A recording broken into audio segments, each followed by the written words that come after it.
El próximo mes de junio, en nuestro país, en México, ocurrirá un acto histórico sin precedentes. Incluso la presidenta Claudia Sheinbaum Pardo ha mencionado que posiblemente sea una iniciativa y un acto primario que acontezca por primera vez en México en función a todo el mundo.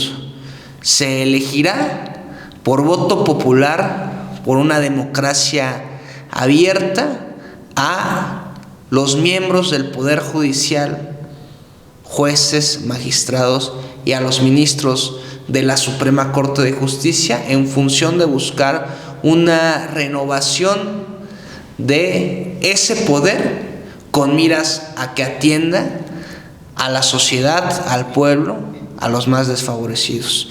Y en ese marco nos da gusto conversar en El Ciudadano con la magistrada Arely Reyes Terán, quien es magistrada del Tribunal de Justicia Administrativo de Puebla. Bienvenida, magistrada, al Ciudadano. Muchas gracias por la invitación, Jorge. Saludo a tu auditorio. Más allá de que nos comente sobre su trayectoria académica, sobre su trayectoria profesional, que es larguísima en órganos de procuración de justicia, de la administración pública, más allá de eso que el individuo se va recubriendo en una trayectoria profesional académica, ¿cómo se define usted a sí misma? ¿Quién es Arely Reyes Terán en un sentido personal y casi en un sentido interior? ¿Cómo se describió usted misma a Arely Reyes? Me describo como una abogada feminista, primero que todo, y como una abogada que siempre busca la protección o privilegiar los derechos de los grupos poblacionales tradicionalmente discriminados o desprotegidos por la actual justicia, buscando siempre la justicia social. Así me defino. Y apelando un poquito al psicoanálisis, ¿cómo fue su infancia? ¿Quién fue la niña Arely Reyes? ¿En qué contexto se desenvolvió? ¿Qué recuerdos mantiene usted frescos de su infancia? Bueno, un recuerdo muy bonito. Somos 6 hermanos y siempre nos quisimos mucho, nos llevamos muy bien, estudiamos todos con muchos esfuerzos por parte de mis papás. Nos sacaron de una comunidad. Yo soy de una comunidad, nací en una comunidad del estado de Oaxaca, y salimos a estudiar a la capital de Oaxaca y luego yo a San Luis Potosí de mi parte, y mis hermanos a la Ciudad de México. En fin, yo tengo los mejores recuerdos de mi familia, de mis hermanos, siempre estudiosos y siempre todos con un nivel intelectual. Yo como los admiro mucho, pienso que su nivel intelectual es alto, de todos. ¿Y en qué momento decide usted estudiar Derecho? ¿Qué encontró de interesante de estudiar Derecho? Y en el desarrollo de su licenciatura, de sus primeros, digamos, estudios universitarios, más allá de los posgrados, ¿cómo fue asimilando el Derecho conforme a la perspectiva que usted tenía antes de ingresar a la carrera, a cuando quizá finalizó la carrera? ¿Qué reflexiones hace al respecto? Bueno, siempre buscando la protección de las personas, sobre todo de la población empobrecida, de las mujeres. Mi línea siempre ha sido el derecho de las mujeres y las niñas. En ese sentido, conforme fui avanzando en mi trabajo, opté primero por especializarme en materia penal y luego en materia fiscal, pero siempre, durante toda esa trayectoria, siempre estuve pendiente de estudiar y de promover los derechos de las mujeres y las niñas. Puedo decirte que participé en diversos estados con proyectos legislativos. En el estado de Oaxaca, por ejemplo, tuve la virtud de de promover una reforma al Código Penal para desaparecer el llamado homicidio por honor o en estado de emoción violenta, el cual fue aprobado en esos tiempos, en esos años, y eso trae como consecuencia que ahora esos delitos se investiguen como feminicidio, cuando antes tenían una pena menor. Entonces, ese tema de la violencia contra las mujeres siempre la he tenido presente, a pesar de haberme dedicado a otras áreas del derecho. ¿Cuál es su definición de justicia? Decía un gran hombre que en el contexto del Nuevo México, que justicia es darle más al que tiene menos, ¿no? Usted, más allá aquí de que nos comparta una definición justiniana o del derecho romano o del derecho civil, llanamente para usted, ¿qué es la justicia, magistrado? Yo la definiría, o mi tendencia es la justicia social, que transformemos esta justicia que existe actualmente en México, que es una justicia capitalista, neoliberal y patriarcal, que la transformemos en una justicia social. Y yo, cuando hablo de justicia social, me refiero a privilegiar primero el interés público, los derechos de las mujeres, las niñas, los niños, la población empobrecida, los ejidatarios, ejidatarias, sobre todo comuneros, las personas con discapacidad, y en general, digamos, todos los grupos poblacionales que tradicionalmente han sido desprotegidos o han sido discriminados por el sistema judicial y por este régimen neoliberal y patriarcal que hemos vivido. ¿Cómo se construye una nueva visión de derecho, una nueva visión de justicia, fuera de estas nubes neoliberales que trastornan la realidad tal cual es? ¿Cómo camina una sociedad, no solamente los impartidores de justicia, como es el caso de usted, en la secuencia de buscar una regeneración del Estado de Derecho y del concepto de justicia? Pues precisamente considero yo que a través de este giro que se dio en México después de 35 años de gobiernos neoliberales, viene una reforma judicial que para mí es una ruptura con esos intereses ideológicos, digamos, de los sectores dominantes que se dan en el país. El hecho de que jueces, magistrados, ministros se vayan a elegir a través del voto popular libre, secreto y directo, va a garantizar que quienes lleguen se responsabilicen ante la sociedad de sus decisiones, y de acuerdo con los perfiles que se están buscando, llegarán personas sensibles a estos grupos poblacionales, a estos derechos, y que han quedado desprotegidos con la actual justicia en México, ¿sí? Y llegan precisamente para garantizar los derechos de esa población desprotegida. ¿Por qué era importante materializar esta reforma judicial, que ya es un hecho y se consumará a partir del mes de junio con las primeras elecciones del Poder Judicial a voto popular? ¿Y por qué causó tanto escollo? ¿Por qué se polarizó tanto? ¿Qué análisis ha hecho usted al respecto? Bueno, era importante cambiarlo porque a lo largo de estos 35 o más de 35 años de este sistema al que me he referido, la Suprema Corte formó una gran familia, o se formó una oligarquía dentro de la Corte que privilegiaba o resolvía los intereses de un grupo privilegiado y minoritario de la población en perjuicio del interés público. Cambiar eso es lo importante, lo trascendente y necesario de la reforma. Por eso era importante.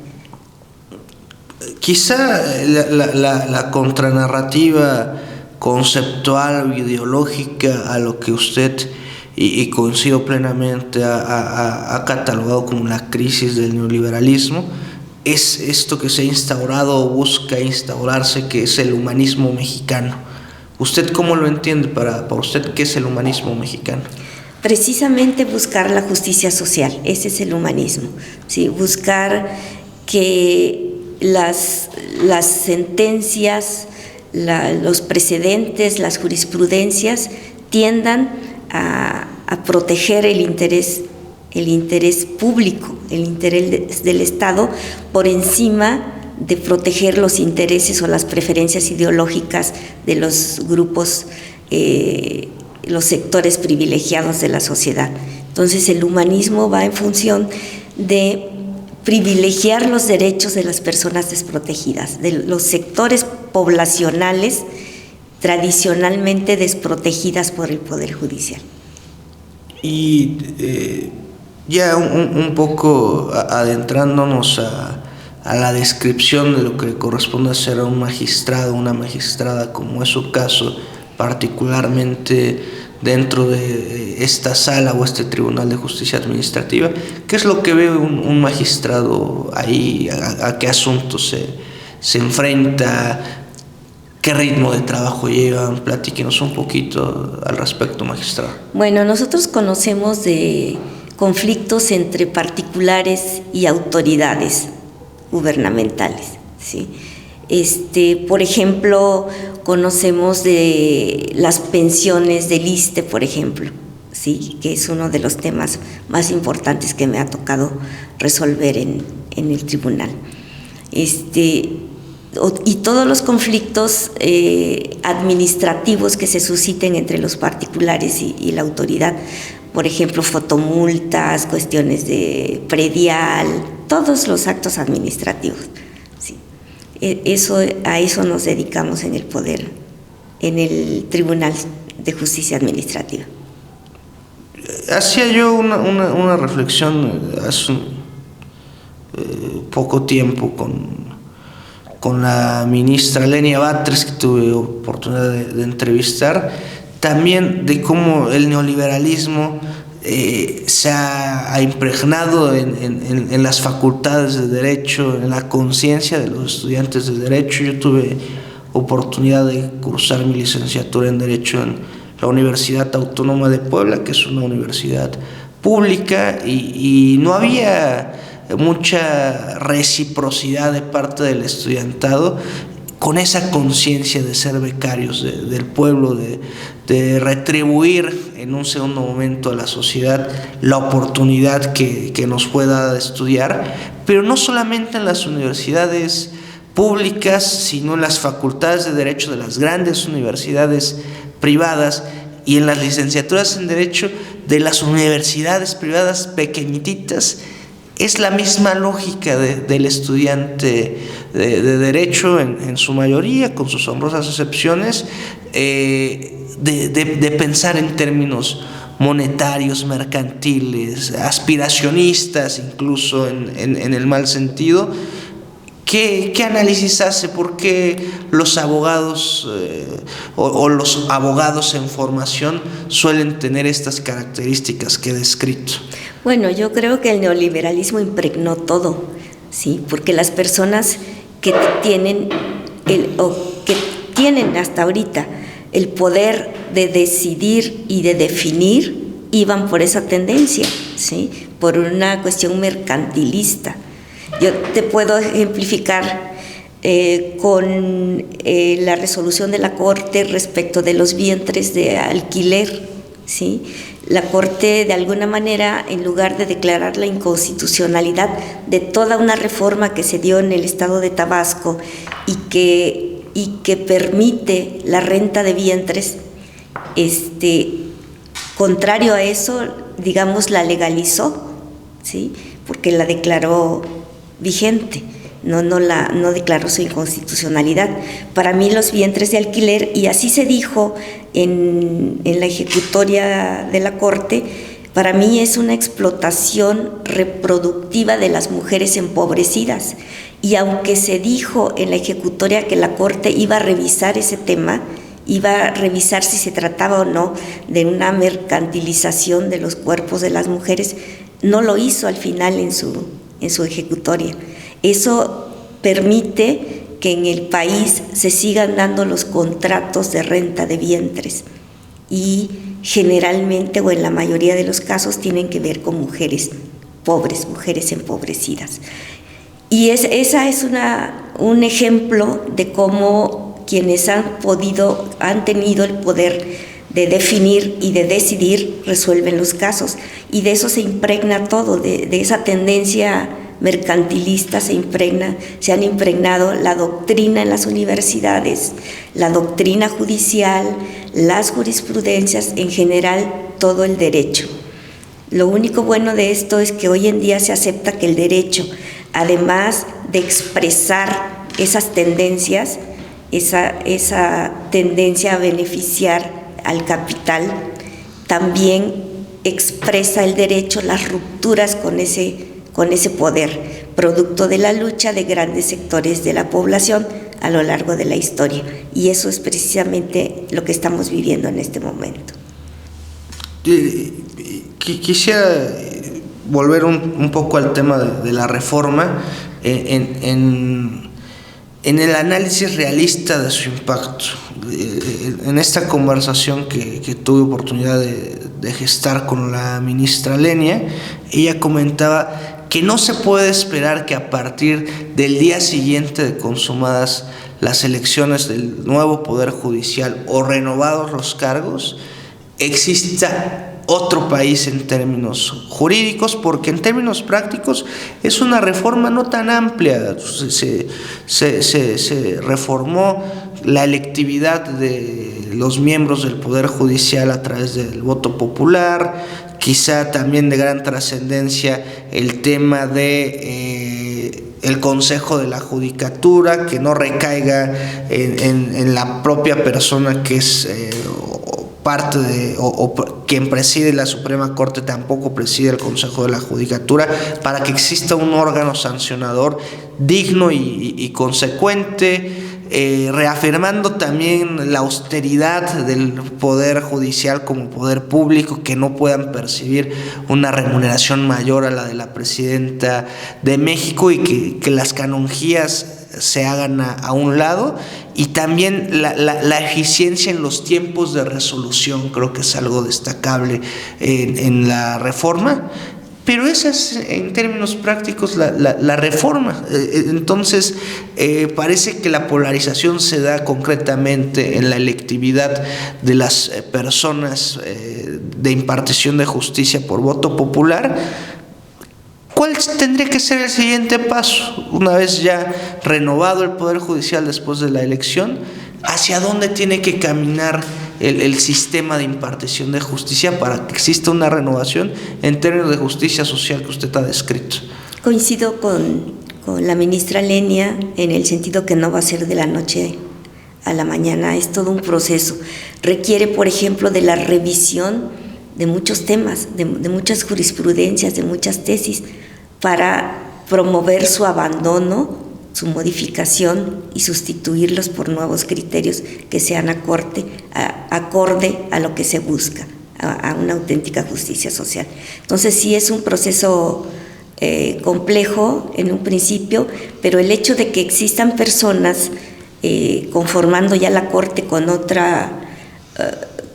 otro interés, con un interés de ir hacia esa justicia social que se busca, eso ya es bastante, ¿no? Ya los siguientes asuntos se sesionarán y se votarán con ese sentido social, con ese sentido de proteger el interés público. Hay unas afirmaciones racistas y clasistas de la comentocracia mexicana, incluso de las élites, de las diversas élites, en cuanto a que catalogan que el pueblo de México no está preparado para elegir a los miembros del Poder Judicial, para elegir a los jueces, a los magistrados, a los ministros, porque no conocen sus funciones, porque están alejados de entender el funcionamiento jurídico, etcétera. ¿El pueblo está preparado para elegir a los representantes del Poder Judicial, magistrado? Desde luego, el pueblo está muy informado, ¿sí? Está muy informado y sabe y además ha sufrido en carne propia las resoluciones que no han protegido sus derechos, que han sido contrarios a sus derechos. Entonces yo considero que el pueblo está más que capacitado para elegir a sus ministros, a sus jueces, a sus magistrados.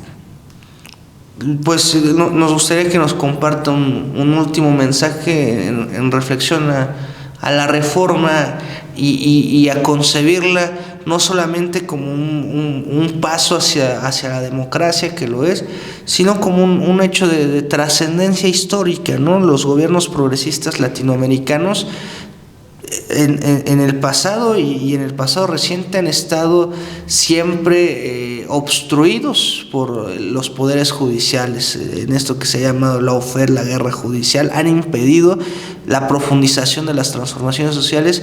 En ese sentido, ¿qué tan importante era para nuestro país que se diera esta reforma, magistrada? Muy importante. La justicia estaba cooptada por un pequeño grupo y que defendía ciertos intereses de un pequeño grupo también privilegiado de la población. El hecho de que se democratice el poder judicial es un paso muy relevante, porque tendremos juzgadores que se van a responsabilizar de las decisiones que adopten.